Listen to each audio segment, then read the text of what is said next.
આજ તો સવારમાં વહેલા ઉઠી ગઈ, નાઈ ધોઈને મસ્ત રેડી થઈ ગઈ. અરે અમારે ગઢડા તાલુકામાં જવાનું છે. ઈ પેલા જુઓ આકાશી લોકેશન કેમ બાકી જોરદાર છે ને, મને બહુ ગમે. અને પછી સાજીદ પણ રેડી થઈ ગયા ને ગાડીની મારી દીધી કીક. હું મારા નણંદ ને સાજીદે પકડી લીધો ધોકડવાનો રસ્તો.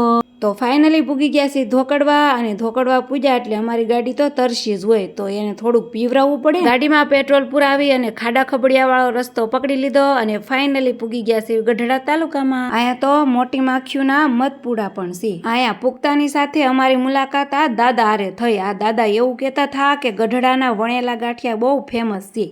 બપોર પડતા કાગળિયાનું કામ બધું પૂરું થઈ ગયું છે, તો હાલો હવે પેટ પૂંજા કરી નાખ્યું. પણ અમારે થોડુંક લોસે સડી ગયું એટલે ખાવાનો વારો ઠેઠ હાંજે આવ્યો. ઈ પણ રામુભાઈની પાણીપુરી. ધનલક્ષ્મી પાણીપુરીનો સ્ટોલ રામુભાઈનો છે, જે ધોકડવામાં આવેલો છે. કોઈને ખાવી હોય તો પૂગી જજો, 1 નંબર પાણીપુરી બનાવે છે. પાણીપુરી ખાઈને પૂગ્યા સીધા ઘેરે. પણ ઘેરે આવ્યા એટલે આર્યનભાઈ રિહાણા થાય, એને હું ગઢડા લઈ નહોતી ગઈ ને. હાલો ત્યારે હું આર્યનને મનાવી લઉં ને આપણે મળશું નેક્સ્ટ વિડીયોમાં. Thanks for watching, by.